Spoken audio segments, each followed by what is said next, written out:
Hello again, and welcome to First Christian Church's Adult Fellowship Bible Study. We continue our study in the Old Testament books found in the Apocrypha. We are now in our 8th lesson in First Maccabees. Today we will focus on the material that's found, or the storyline especially, I'd say is probably a better way to say it, in chapter 7. This chapter is set in the aftermath of the fragmentation that resulted from what we described last week of the civil war that broke out between the generals after the old king Antiochus IV died. And now they're under the rule of a teenage king and his regent, which was one of the generals, Lysias. Likewise, during this period of breakdown, increased civil war occurs in Judah among the Jews. Rome enters the picture again also by allowing the escape of Demetrius, a cousin of this young king and the son of a previous king, Seleucid IV. He had been held in hostage by Rome as part of the treaty that we mentioned several lessons ago after the Battle of Apamea, and where he probably received training to do exactly what he's going to do. He ended up in Tripolis, which I believe is modern-day Tripoli, but don't hold me to that. Anyway, on the Mediterranean coast, but in the Seleucid Empire in 162 BC. There, Demetrius wins support of a significant part of this regional Seleucid army that's in the area, according to scholars, and with probably some influence by Rome also. Demetrius is a legitimate member of with a claim to the royal line if this young teenager was eliminated. The army supports Demetrius and assassinates both this current young king, Antiochus V, and his regent, General Seleucid. Demetrius I then assumes the role as king of the Seleucid Empire. But this does not go well with the greater Seleucid area, so continued civil war breaks out even at a greater level, and the various satraps, which would be regional governors in our thinking, revolt against Demetrius. It is not until the winter of 161-160 BC that Demetrius' side is able to gain control and defeat these other groups. And it's at that time then that Rome officially recognizes Demetrius I as the new king of the Seleucid Empire, and he'll continue to rule then till 150 BC. However, the Seleucid Empire will continue to fragment further under his leadership. Things are not happy, so to speak. In verses 6 and 7, the author describes the new troubles that brew for the Maccabees, especially when a Jew named Joachim, would be his Hebrew name, but who uses the Hellenized name or Greek name of Alchemist, leads a delegation of Jews who are pro-Seleucids to Antioch and requests that action be taken against the Maccabees. There is some evidence that this Hellenized Jew, Alchemist, had been named high priest by Antiochus IV several years before his death. However, he's not recognized by the Maccabees who were in control in Judah at this time. So far in First Maccabees, this high priest position has not played much of a role in the script.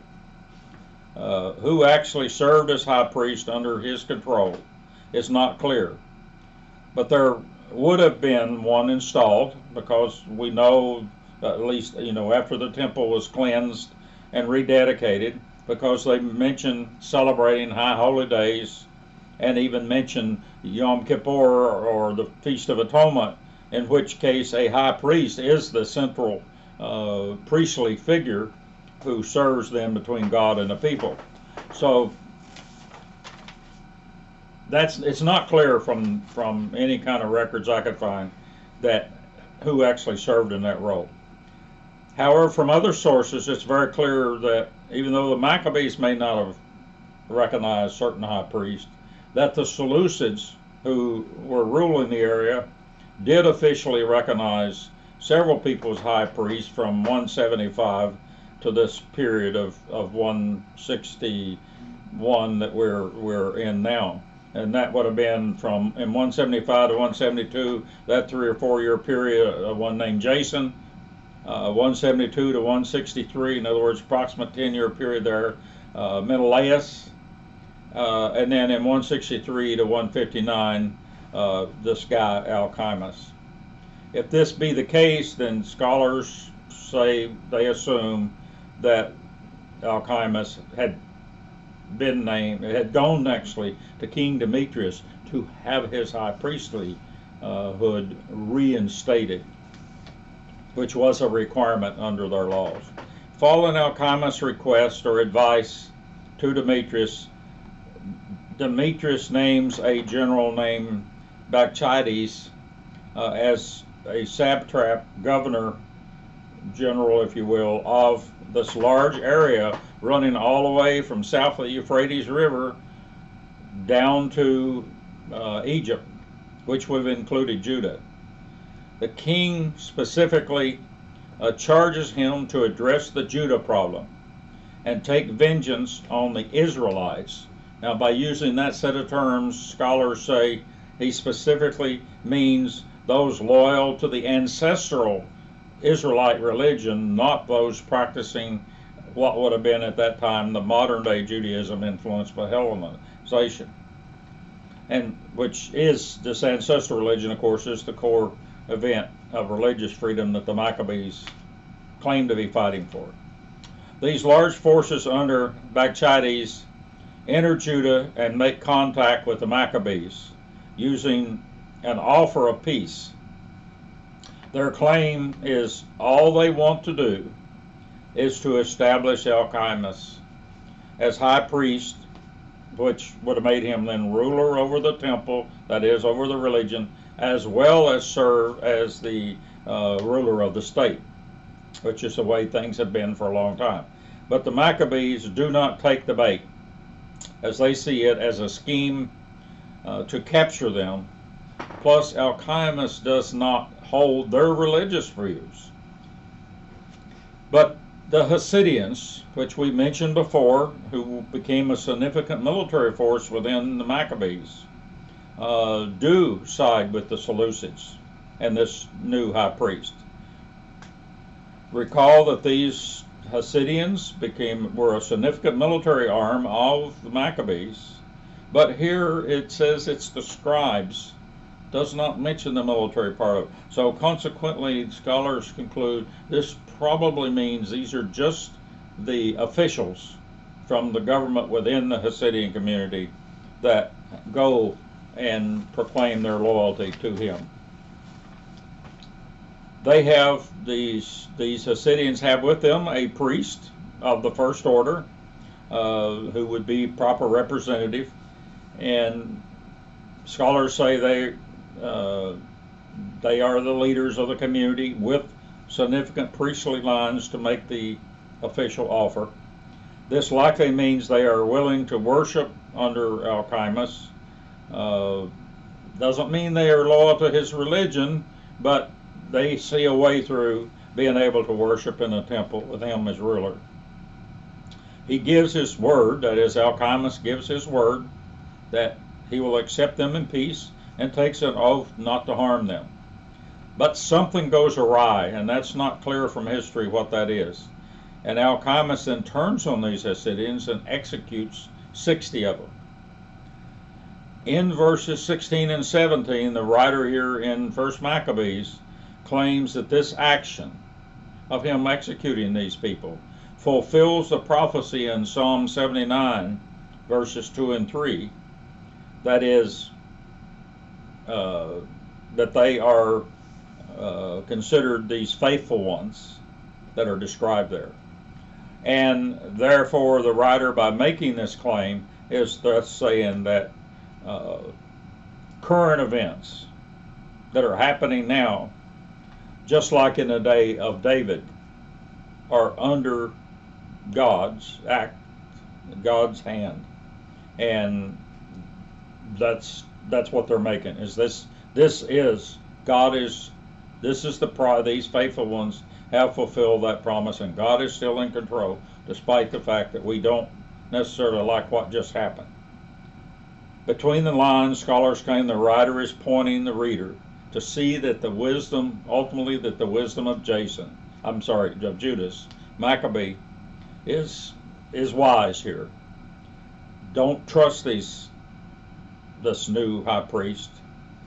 He is a Hellenized, nothing but a Hellenized Jew, sort of the idea, backed up by their army and loyal to the Seleucids, and specifically this new king Demetrius I.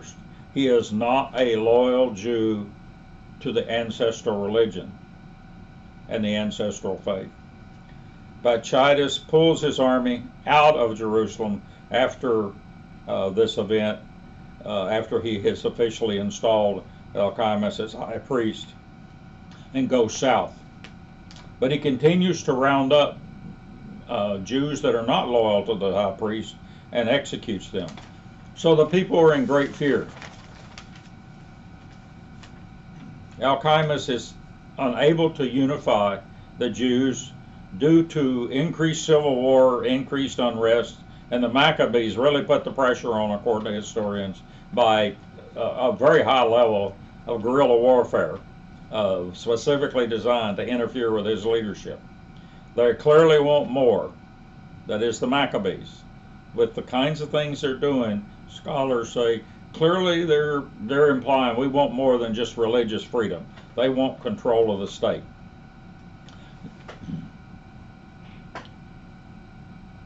War atrocities occur on both sides, meaning from the Seleucids against the Jews, and the Jews not only against them, but that is the Maccabean Jews, but against other Jews not loyal to the Maccabees. Now it is clear that Alcimus tells Demetrius first, that is, he tells the king, it is Judas Maccabee and the Maccabees that your army must eliminate. So now the king sends either reinforcements or a completely different army under one of his princes named Nicanor, with a very large force to destroy Israel, meaning to destroy the Maccabees and those that are loyal to the ancestral faith. Nicanor nearly captures Judas Maccabee in a treacherous scheme that he sets up, but somehow or another Judas learns of it just in time to escape. Then open battle ensues between the forces.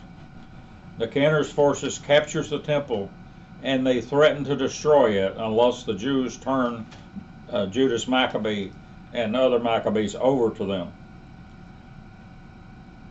But in this process, this prince does several things that offend the whole Jewish community. First of all, they mock the person serving as priest that day. He defiles them through arrogant gestures with his right hand, and he also spit on the high priest. But undefiled priests make it to the internal sanctuaries and are praying to God to deliver them from this and save the temple. Judas meets this force in battle, and his small force is able to defeat this large army. Specifically, by a scheme in which he captures the prince, beheads the prince, and also behands him, that is, cuts the hand that gave the jesters off. This greatly terrifies his army, apparently, and they run in escape back to their sanctuary. This victory was celebrated for several decades, I'm not sure exactly how long, on what they call the 14th of Adar, which would be in their monthly time, February-March period. And it's not on the calendars as that specific feast today, but that did carry on for actually probably centuries. So next week we'll take this story up as we continue to read. If you want to read ahead, study chapter 8. We'll see you next week.